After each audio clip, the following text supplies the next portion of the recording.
तो हम इकोलॉजी का चैप्टर नंबर 2 यानी exercise number 2 ecosystem to productivity का इसकी एक्सरसाइज करने जा रहे हैं। तो आप देख सकते हैं इसका पहला प्रश्न है, एक इकोसिस्टम में प्राथमिक उत्पादक अधिक होते हैं और प्राथमिक उपभोक्ता से। इकोसिस्टम शब्द दिया, यहाँ देखो सिस्टम शब्द पूछा गया है तो ये टेंस लेने दिया। बड़े इकोसिस्टम कहलाते हैं तो ये बायोम्स कहलाते हैं, पहला ऑप्शन सही है। बायोसिनोसिस नाम दिया, तो बायोसिनेसिस जो नाम दिया वो रिटर ने दिया। इकोसिस्टम में जो गिद्ध होते हैं वो स्क्वेंजर होते हैं यानी कि अपमार्जक होते हैं। किसी भी पारिस्थितिक तंत्र में उच्चतम ऊर्जा किस पोषण स्तर पर संचित होती है, तो ये उत्पादक यानी कि पहला ऑप्शन इसका बिल्कुल सही।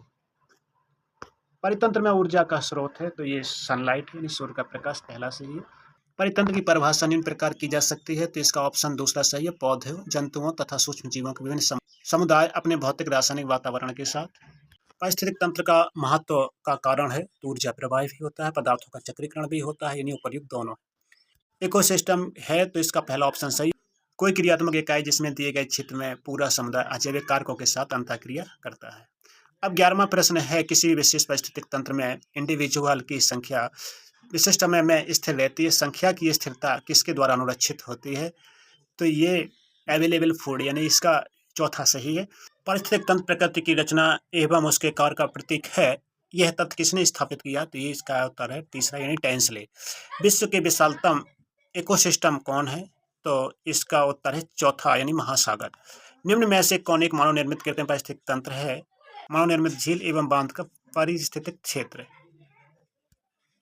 वनों के हरे भरे वृक्ष क्या महत्वपूर्ण कार्य करते हैं, तो ये O2 की आपूर्ति करते हैं। ताल है तो एक प्राकृतिक पारिस्थितिक तंत्र है, इसका दूसरा ऑप्शन सही है।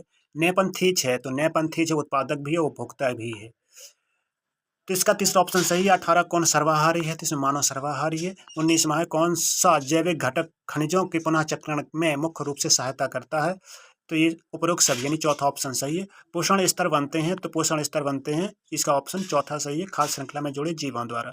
एक वन के परितंत्र में जो हरे पौधे होते हैं वो प्राथमिक उत्पादक होते हैं, ये पहला ऑप्शन सही है। एक परितंत्र में उत्पादकों का कार्य होता है तो सौर ऊर्जा को रासायनिक ऊर्जा में बदलना होता है, दूसरा ऑप्शन इसका बिल्कुल सही है। जहाँ तक पारिस्थितिक श्रृंखला का संबंध मनुष्य है, एक क्या उपभोक्ता है। पौधा खाया जाता है शाकाहारी द्वारा, फिर शाकाहारी को मांसाहारी द्वारा, ये मिलकर क्या बनाते हैं, तो ये मिलकर बनाते हैं खाद्य श्रृंखला, यानी कि पहला ऑप्शन सही है। मोर सांप को खाता है, सांप हरे पौधे पर निर्भर कीट को खाता है, तब मोर क्या है, तो मोर है खाद्य पिरामिड का शिखर यानी सर्वोच्च उपभोक्ता है, इसका चौथा ऑप्शन सही है। यदि हम पारिस्थितिक तंत्र से अब घटकों को हटा दें तब पारिस्थितिक तंत्र के कार्य भयंकर रूप से प्रभावित होते हैं, क्योंकि इनसे क्या होता है, पहला ऑप्शन इसका सही है, खनिज का प्रवाह रुक जाता है। एक सदूर वन में बांस का पादप उगता है, इस पोषण स्तर का क्या होगा, तो यह पोषण स्तर इसका प्रथम पोषण स्तर होगा। 28वां है, पारिस्थितिक तंत्र में ऊर्जा का प्रवाह किस रास्ते से होता है, तो सबसे पहले उत्पादक, फिर शाकाहारी, फिर मांसाहारी, फिर अपघटन करता है, इसका चौथा ऑप्शन बिल्कुल सही है। में स्वयं नियंत्रण का विज्ञान है तो इसे कहते हैं साइबरनेटिक्स।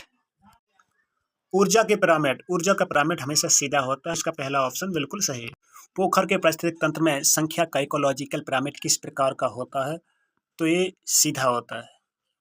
एक पारिस्थितिक तंत्र परिवर्तन का विरोध इसलिए करता है क्योंकि यह स्थापित करता है समस्थितिक अवस्था, यानी पहला ऑप्शन बिल्कुल सही है। किसी इकोसिस्टम के बारे में क्या सही है, उपर्युक्त सभी। यह स्वयं नियंत्रित होता है, आत्मनिर्भर भी होता है, उच्च मांसाहारी, चरम पोषण ठोस स्तर स्थिति प्रदर्शित करते हैं सभी। एक घास स्थल परितंत्र में संख्या का पिरामिड क्या होता है, तो एक घास स्थल पर जो संख्या का पिरामिड होता है वो सीधा होता है। किस अवस्था में संख्या का पिरामिड उल्टा होता है, तो ये इसका ऑप्शन दूसरा सही है। रेगिस्तान इकोसिस्टम में इसका जो पिरामिड होता है उल्टा होता है। प्रारंभिक उत्पादकों की संख्या किस पारिस्थितिक तंत्र में सबसे अधिक होती है, ताल पारिस्थितिकी तंत्र में सबसे अधिक होती है। किसी इकोसिस्टम में प्रति इकाई क्षेत्रफल में सर्वाधिक संख्या में उत्पादक पाए जाते हैं, तो ये तालाब में पाए जाते हैं। उपभोक्ता स्तर पर ऊर्जा का संग्रहण जाना जाता है, तो किस नाम से जाना जाता है, द्वितीय उत्पादकता के नाम से जाना जाता है। कुल प्राथमिक उत्पादकता यानी जीपीपी है, तो जीपीपी क्या है, 100 में कार्बनिक अणु निर्माण की दर है। एक एक प्रश्न बहुत अच्छे तरीके से आना चाहिए, कॉन्सेप्चुअल आना चाहिए, तभी हम नीट को क्रैक कर सकते हैं। ऐसा नहीं कि बस थोड़ा सा वीडियो देखा और बस फिर नहीं देखा। इसमें 18 कम से कम 12 घंटे पढ़ाई बहुत जरूरी है, आवश्यक होती है।